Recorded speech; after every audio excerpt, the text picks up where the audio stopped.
What's up everyone? How's it going? Welcome to another episode of Write On In, where we discuss everything that's going on in the writing community, whether you are a novelist, or a journalist, or a freelancer, or just an aspiring writer who wants to know more about writing. We talk about it all right here on Write On In. I am your host, Andrew J. Stillman, and today we are going to talk about the difference between being an amateur writer and being a professional writer, and how to know when you have made the transition. I'm also going to go ahead and share some about my own experience in this whole transition from being an amateur into a professional, as well as share some tips for you on how you can make that process just a little bit faster for yourself.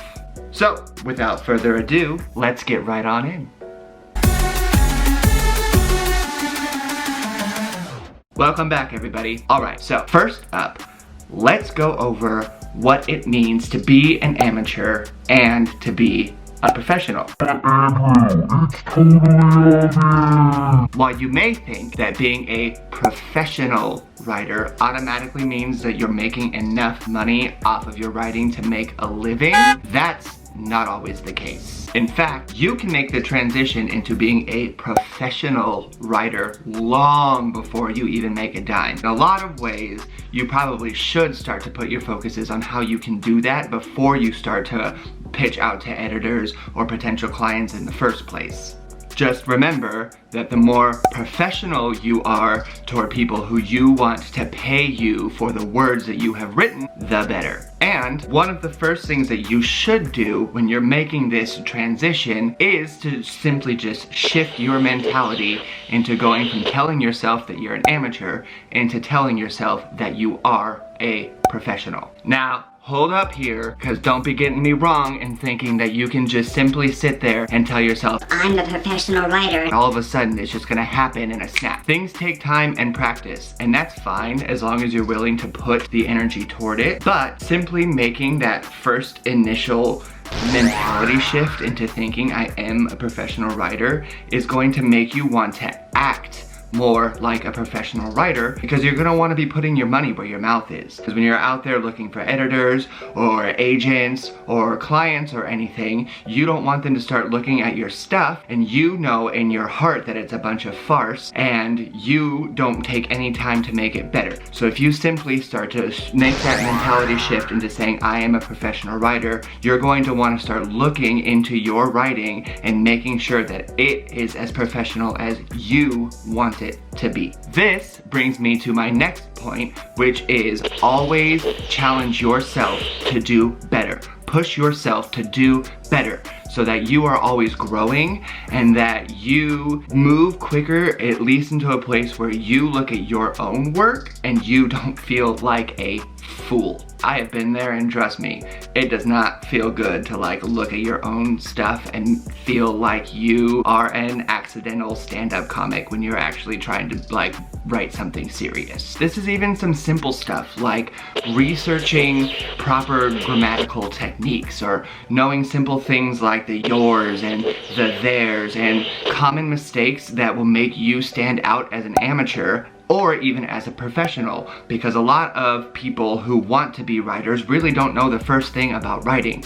So the more you research and the more you look into it, and the more you look up things on self-editing is a really big one, on how to do kind of all of that yourself before you get other eyes on it, is going to push you toward being a professional, because you're going to start looking into all of the ways that other people are doing it and you're going to be influenced by their success. This also, however, leads me to my next point, which is to always make sure that you're being real with yourself.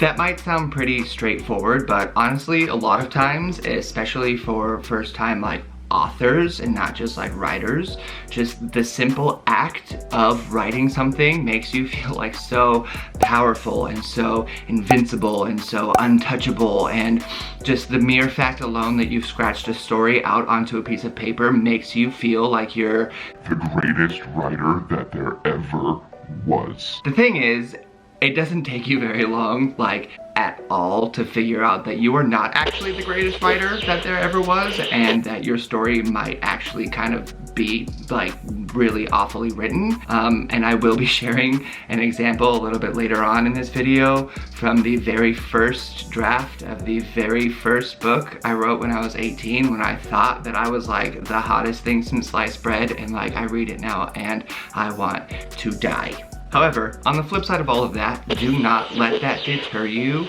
from thinking that you have anything to offer the writing community at all, and don't do what I do and just default into this like, oh my gosh, like I just suck, what am I even thinking, I should just stop now before I hurt anybody's eyes with these words that I've just created. Instead, you can take that realization and use it as an opportunity to learn and to grow from it, because that also helps in shift that amateur mentality into a professional mentality, because when you are newer or when you're an amateur in something, you tend to be a little bit more thin-skinned with it because you're a little bit newer to how everything works. And as you become a professional, especially when it comes to anything that has anything to do with written words, critique is part of the game here. So if you can't handle the critique, you're really never going to be able to survive as a professional writer. And again here, this can go for way more than just like books. I mean, blog posts, newsletters, articles, anything that you write is open to being critiqued by somebody else, and you just have to be open to that. It's really not that big of a deal, because the critiques are really just there to make sure that you grow, and again, you should always be pushing yourself to grow and to be better, and you should never feel like you're at a point where you have stopped growing and you can't be any better of a writer than what you already are. Next up, you want to make sure that you are charting your progress. Again, I know this sounds a little bit straightforward, but you would be surprised at the amount of stories or poems or blog posts or articles or all sorts of other things that I've written in my life that I've thrown away just because I've ignored that simple advice that I've just shared with you. And I find myself so often wishing that I just hadn't done that. Because you can always edit something as soon as it's out on paper, but it's hard to recreate it from a blank screen. Plus, one day, you might have something like this to look back on from the very first draft of the first book you ever wrote when you were 18. The weather was the perfect mixture of warm and cold, with a light breeze that gave it its sense of paradise. The sun was shining brightly in the beautiful blue sky, and there wasn't a cloud in sight for miles. That's not even to like get me started on stuff like this, which, I mean, yes, I am old enough to know what this is. Barely, but this was like the last days of these, and I was like 7 years old, and like I don't even, like I was like, that was bad enough. But then you can compare that first draft from when you were 18 to the first draft of your current work in progress when you're 31. That sounds a little bit more like something like this. The exhale of a breeze incites a shiver through the grass as another musical chord sings into the skyline, and little blue lights glow on the edges of the grass blades and shimmy up the shafts before they dance their way through the air. Both excerpts totally need a little bit of work, but that second one definitely is way better to go off of as a starting point than that first one was. Next up, and most importantly, is actually landing that paid gig.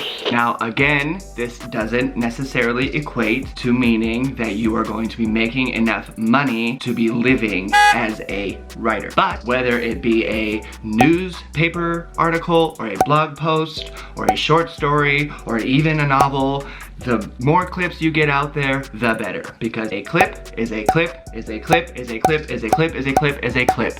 And the more clips you can collect from people who aren't you, who publish your words in some way or another, the better. While it definitely does feel great anytime you are paid for your words, there's certainly something special about landing yourself like like an opportunity. You know what I mean? Personally, I don't have any books published yet. Well, that's kind of a lie, actually. I did end up self-publishing an edited draft of that book that I wrote when I was 18, but I am not proud of it. I do not promote it. It's there, but it was more of just like a lesson than anything else. What I mean is that I haven't had any of my books traditionally published, but the truth is that I also actually haven't like shopped them around or tried, so I have no idea what would happen if I did make any attempts to traditionally self-publish, because I really haven't even given myself that opportunity yet. But that will be something that I explore on this channel and share with you guys, so you'll be kind of seeing me, you know, query out to agents and everything when I'm ready. But at the moment, I'm just kind of putting some final touches on some stuff. As of now, I personally have actually found more success in the freelance writing world. I've had various clients throughout the years, but at the moment I actually run the blog over at the Monterey Bay Food Tours.